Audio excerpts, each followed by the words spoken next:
இந்த வாரம் பார்வதி தான் எவிக்ட் ஆக போறாங்க அப்படின்ற நியூஸ் வந்து பாத்தீங்கன்னா காட்டு தீ மாதிரி பரவிட்டு இருக்கு. நீங்களே சோஷியல் மீடியால நிறைய இடத்துல பார்த்திருப்பீங்க. பார்வதி எவிக்ட் ஆக போறாங்க, எதிர்பாருங்கள் அப்படின்ற மாதிரிலாம் நிறைய பேர் போட்டுட்டு இருக்காங்க.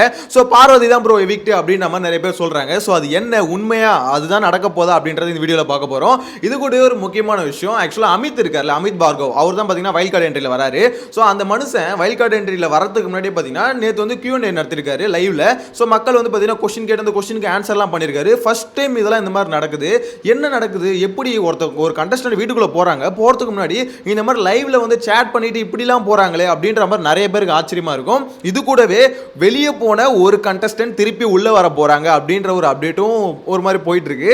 ஸோ எனக்கு பொறுத்த வரைக்கும் பயங்கரமா ஒரு விஷயம் போயிட்டு இருக்குங்க. இன்ட்ரெஸ்டிங்கா இருக்கு ஒரு விஷயமும் கேள்விப்படும் போது. ஸோ அது என்னென்ன அப்படின்றது டீடைல்டா பார்க்க போறோம். சேனலை ஃபர்ஸ்ட் டைம் பார்த்தீங்கன்னா சப்ஸ்கிரைப் பண்ணிக்கோங்க. ஆக்சுவலா விஷயம் என்ன தெரியுமா, முதல்ல இந்த பார்வதி எவிக்ஷன் மேட்டர் கடைசியா வரேன். இந்த ஆதிரைன்னு ஒரு கேரக்டர் வெளியே போனாங்கல்ல, அப்படி வெளியே போன ஆதிரை வந்து ரீஎன்ட்ரி கொடுக்க போறாங்க அப்படின்ற மாதிரி ஒரு பக்கம் ஒரு டாக் வந்து போயிட்டு இருக்கு.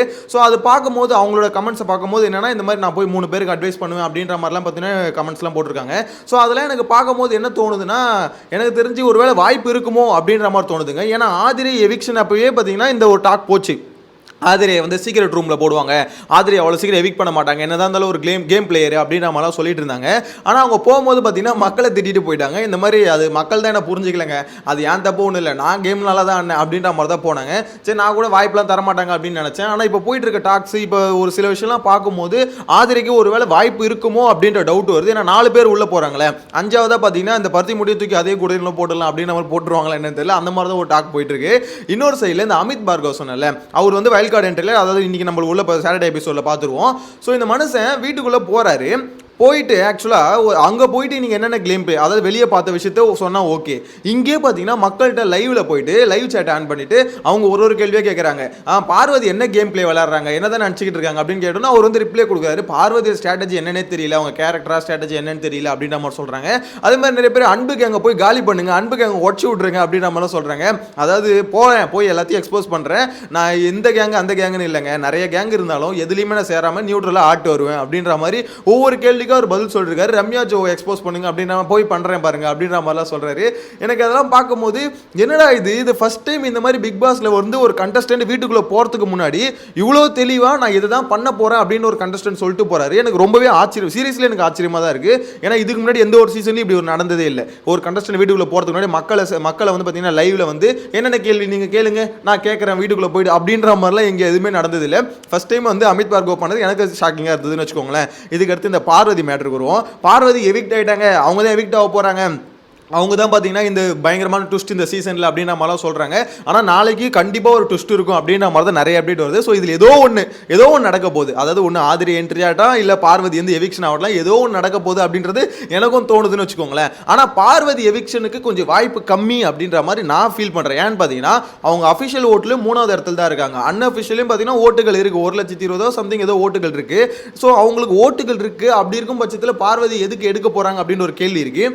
இன்னொன்று, அப்படி பார்வதி எடுத்து யாரப்பா காப்பாற்ற போறாங்கன்னு ஒன்று இருக்குல்ல, அரோரா, கலையரசன், இந்த பீஸுங்களே காப்பாற்ற போறாங்கன்னு ஒரு விஷயம் இருக்குல்ல. ஸோ அதுதான் பார்த்தீங்கன்னா இடிக்குது. ஏன்னா பார்வதி எடுக்கிறது கூட மேட்டர் இல்லை, ஓகே சேனல் வந்து டிசைட் பண்ணிச்சு பார்வதி வேணாம் டிசைட் பண்ணிட்டாங்க, எடுக்கிறாங்கன்னு வச்சுக்கோங்களேன்.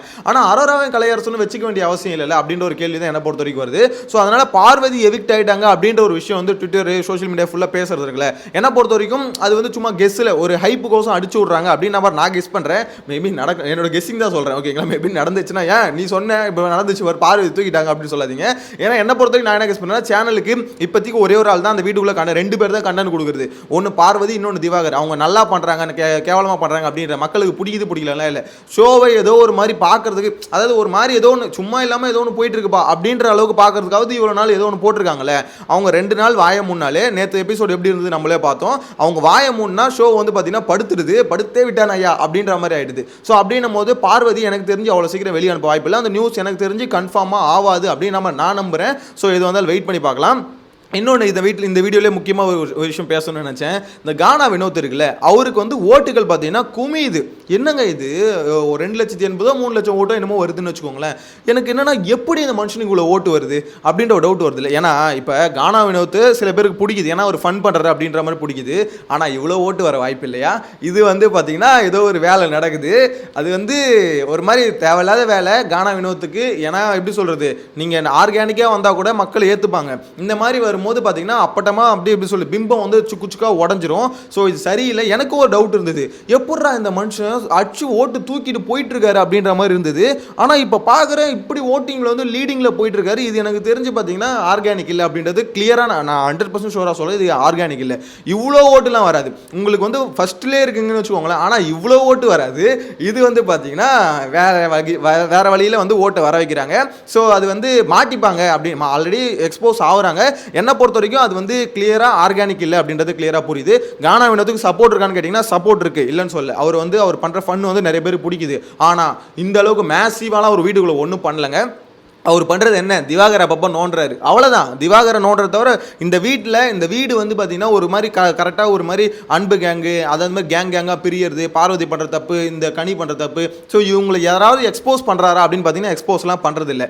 அவரும் பார்த்தீங்கன்னா ஒரு மாதிரி சேஃபாக தான் கேம் விளையாடிட்டு இருக்காரு. அவரை பொறுத்த வரைக்கும் அதாவது எப்படின்னா ஜெனியூனாக இருக்காரு. நமக்கு என்ன வருதோ அதை மட்டும் பண்ணிட்டு போயிடுவோம், அப்படி இருக்கக்கூடாது. ஆக்சுவலாக இங்கே வீட்டுக்குள்ளே எவன் தப்பு பண்ணுறானோ அதை எக்ஸ்போஸ் பண்ணணும். அதுதான் இந்த கேம் பிளே. உங்களுக்கு கூட இருக்கவன் வந்து பார்த்தீங்கன்னா உன் ஃப்ரெண்ட் இல்லை, உன்னோட போட்டியாளர். அவனை அடிச்சு தான் நீ மேலே வரணும். இங்கே சொல்லுவாங்க ஆப்போசிட்ல இருக்கணும் அடிச்சு மேலே வரக்கூடாது, நம்ம எப்படி மேலே வரலான்னு பார்க்கணும் அப்படின்னு. டேய், நீ மேலே வரணும்னா ஆப்போசிட்ல இருக்கணும் அடிச்சா தான் நான் மேலே வர முடியும்.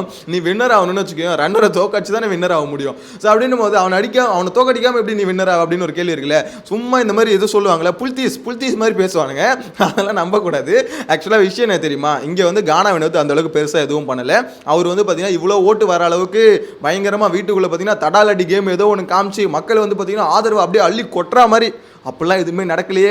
ஐயா, எனக்குமே அந்த சந்தேகம் ரொம்ப நாளாக இருந்தது. இப்போ வந்து பார்த்தீங்கன்னா கன்ஃபார்ம் ஆயிடுச்சு. என்னை பொறுத்த வரைக்கும் கானா வினோத் வந்து பண்ணுற ஸ்ட்ராட்டஜி வந்து வெளியே பண்ணுற ஸ்டண்ட் ஸ்ட்ராட்டஜி வந்து கொஞ்சம் எக்ஸ்போஸ் ஆயிருக்கு. பிஆர் டீம் வந்து நல்லா வேலை செய்கிறாங்க அப்படின்ற மாதிரி கிளியராக தெரியுது. இது வந்து நான் வந்து பயங்கரமான பிஆர் டீம் செட் பண்ணிட்டு போயிட்டார் அப்படின்ற மாதிரி சொல்ல வரல. ஆனால் ஏதோ ஒன்று நடக்குது. ஆக்சுவலாக பிஆர் டீம் ஆகட்டும் சம்திங் ஏதோ ஒன்று நடக்குது. ஆனால் இது ஆர்கானிக் இல்லை அப்படின்றது மட்டும் கிளியராக புரிஞ்சிக்க முடியுது. இந்த ஆக்டிவிட்டிஸ் வந்து கொஞ்சம் ஸ்டாப் பண்ணிக்கிட்டா கானா வினோத் அவருக்கு நல்லது. ஆக்சுவலாக வெளியே இருக்கவங்க அவங்க சப்போர்ட்டர்ஸ் பண்ணுறாங்களே, அதை ஸ்டாப் பண்ணாங்கன்னா அவருக்கு நல்லது அப்படின்ற மாதிரி தோணுது. ஏன்னா ரொம்ப மேசிவாக நீங்கள் ஆர்டிஃபிஷியலாக ஒரு விஷயத்தை கிரியேட் பண்ணிங்கன்னா என்னைக்காவது ஒரு நாள் பிம்பம் உடஞ்சி சுக்கான்னு வருவீங்கன்னா, நார்மலாக அப்படியே விட்டால கானா வினோத் ஒரு 70 நாள் கிட்ட வரதுக்கு வாய்ப்பு இருக்கு. இப்படியே விட்டா கூட ஓகே, அப்படியே கொஞ்சம் ஃபன் பண்ணிக்கின்னு பாட்டு பாடிட்டு இருந்தால் ஒரு 70 நாள் வந்துடும். இதுவே இந்த மாதிரிலாம் பண்ணுறது பயங்கர எக்ஸ்போஸ் ஆயிடுச்சுன்னு வச்சுக்கோங்களேன், சேனலே அடிச்சு துரத்தி விட்டுருவாங்க. இல்லை இது எனக்கு பண்ணுறது சரியில்லை, இது ஏதோ போகுது அப்படின்ற மாதிரி தெரிஞ்சுன்னா சேனலே எனக்கு தெரிஞ்சு காலி பண்ணுறாங்க அப்படின்ற மாதிரி தோணுது. ஸோ என்ன பொறுத்த வரைக்கும் பார்த்தீங்கன்னா இந்த வாரம் எவிக்ஷன் என்ன அப்படின்றத நம்ம பார்க்கலாம். இன்னும் அப்டேட் வரல, அப்டேட் வந்த பிறகு பார்க்கலாம். ஓகேங்களா, அதாவது ஷோரா எவிக்ஷன் ஆனதுக்கப்புறம் அப்டேட் வரும். ஸோ அது என்னன்னு சொல்லிட்டு பார்க்கலாம். ஆனால் என்ன பொறுத்த வரைக்கும் விஜய் பார்வதி எவிக்ட் ஆகிறதுக்கு வாய்ப்பு இல்லை அப்படின்ற மாதிரி தாங்க தோணுது. ஸோ அவங்கள பொறுத்த வரைக்கும் ஓட்டிங்கில் அஃபிஷியலியும் 3வது இடத்துல இருக்காங்க, அன்அஃபிஷியலியும் ஓட்டு அவங்களுக்கு எக்கச்சக்கமாக உழுது. அதாவது எக்கச்சக்கமாக மீன்ஸ் பயங்கரமான ஓட்டுலாம் சொல்ல, ஆனால் ஒரு 1 லட்சத்துக்கு மேலே ஓட்டு உழுதுன்னு வச்சுக்கோங்களேன். ஸோ ஆப்வியஸாக அப்போ என்ன தெரியுது, பார்வதிக்கு வெளியே ஓட்டும் இருக்குது, கண்டென்ட்டும் கொடுக்குறாங்க அப்படின்னும் போது அது எடுக்கிறதுக்கு வாய்ப்பு இல்லை. ஸோ அந்த நியூஸ் என்ன பொறுத்த வரைக்கும் அது வந்து ஃபேக் நியூஸ் அப்படின்ற மாதிரி தான் சொல்லணும். இன்னொன்று, இந்த அமித் பார்கவ் இருக்கார்ல, அவரோட லைவ் இருக்குல்ல, இந்த மாதிரி லைவ் சாட் பண்ணிட்டு மக்கள்கிட்ட ஒப்பீனியன்ஸை கேட்டுட்டு இந்த மாதிரி வீட்டுக்குள்ளே போகிறாரு. இதை பற்றி நீங்கள் என்ன நினைக்கிறீங்க? இது கரெக்டாக தான் ப்ரோ, ஓகே ப்ரோ, கேட்டு போகிறதுல என்ன தப்பு அப்படின்னு நினைக்கிறீங்களா? இல்லை என்ன இருந்தாலும் இது எப்படி இது மக்கள்கிட்ட இந்த மாதிரிலாம் பேசி இன்ட்ராக்ஷன் வச்சுட்டு அதுக்கப்புறம் வீட்டுக்குள்ளே போகிறது சரியில்லையா அப்படின்னு நம்ம தோணுது. உங்களோட கருத்து கமெண்ட்ல மென்ஷன் பண்ணுங்க. நெக்ஸ்ட் வீடியோல மீட் பண்ணலாம். Bye by.